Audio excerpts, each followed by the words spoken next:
Before I started my presentation, I set an alarm to go off on my phone for every 98 seconds. Why 98 seconds, you ask? Because in the United States, every 98 seconds, a woman is sexually assaulted. I hope by the end of this presentation you'll realize the prevalence and the severity of the issue and why this moment in time is so critical. When I was in high school, I had a very good friend, and to protect her anonymity, I'll change her name to Amelia. Amelia was outgoing, fun, adventurous, and super smart. She liked to write intense poetry and paint in her spare time.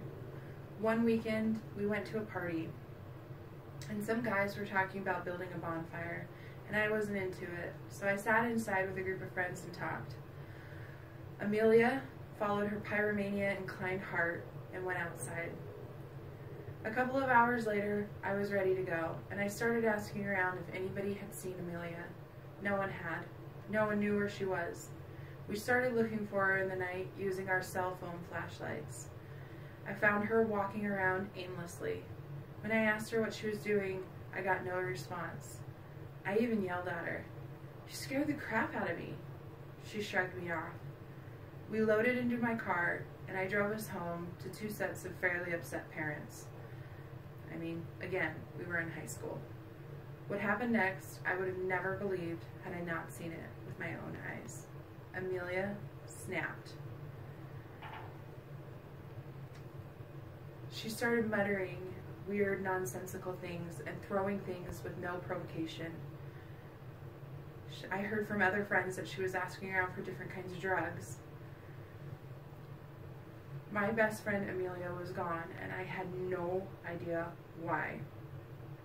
2 months later, she suffered a significant mental breakdown where she quit talking completely. Her parents transferred her to a facility to receive help. It wasn't until several years later, when I ran into her mother at a grocery store, that I found out that Amelia was being treated for post-traumatic stress disorder from rape. It happened the night of the bonfire, under my watch, surrounded by close friends and schoolmates. My best friend's future was stolen from her in moments, and the man who did it walked free. I wish I could tell you that that was the only time that I encountered rape, but that is not the case, as it is not the case for almost all American women. When I worked in retail for 6 years, I can tell you of 4 different accounts of women who encountered textbook circumstances of rape. I can also not tell you how many cases of sexual assault I had to report. Keep in mind, 80% of my staff at the time was under 18. This is why I volunteered at a women's crisis center, where a new case of rape is reported every single day. This is why I am proposing to pass federal legislation that convicted rapists should serve a minimum, non-deferrable jail sentence of 2 years. Some of you might think that I'm overreacting and that there doesn't need to be any new laws. I'm hoping to show you that that's not the case. So, to begin, let's start with what rape really is and the numbers that surround it.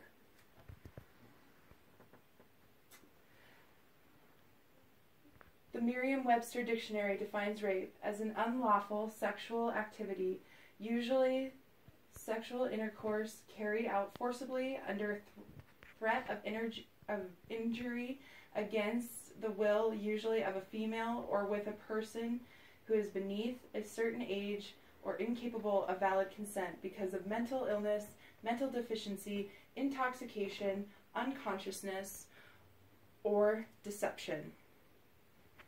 The Center for Disease Control estimated that in 1998, 17.7 million American women would be the victims of attempted or completed rapes.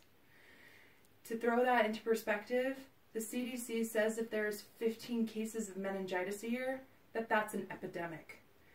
The Department of Justice released that there are 321,500 cases of rape in the general public each year. The National Intimate Partner and Sexual Violence Survey in 2010 stated that 1 in 5 women will be raped in their lifetime. That's 20%. Also, the Department of Justice released these facts, that 94% of women who have been raped will experience post-traumatic stress disorder. 33% will contemplate suicide, and rape victims become 10 times more likely to use major drugs. So not only is rape a huge problem, but the results cause irreparable damage to their victims. In the U.S., a car thief is more likely to be incarcerated than a rapist. To reduce the number of rapes each year, this is going to require action on a federal level.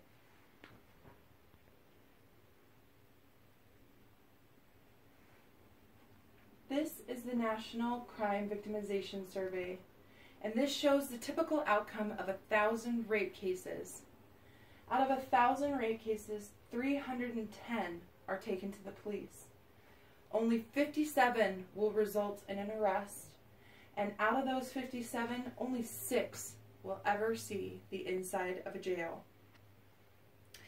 This might seem shocking to some people, but couple this with another fact, that the Joyful Heart Foundation has come to find out that a rapist will rape an average of 7 times before they are ever even caught. We as a society cannot placate this behavior anymore. We have to enforce stricter punishments. France had similar numbers to the U.S. in 2010, and they have enforced stricter punishments for convicted rapists. The average jail time in France is 15 to 30 years for rape. This alone has dropped them to number 27 on the incidences of rapes in developed countries on the United Nations list. The U.S. is number 15. In conclusion, it is time to give the victims the support and make a stand and say, yes, you matter. Federally mandated minimum sentencing for convicted rapists is the only way to say as a society that this behavior is no longer acceptable. I urge you to call your representative and please speak up for non-deferred sentences for rapists. It is time for us as a society to stand with our broken and help them find peace. They deserve better. Amelia deserved better. And you can do this small part to better the lives of 17.7 million people in America and 5 women who were sexually assaulted during this presentation. Thank you.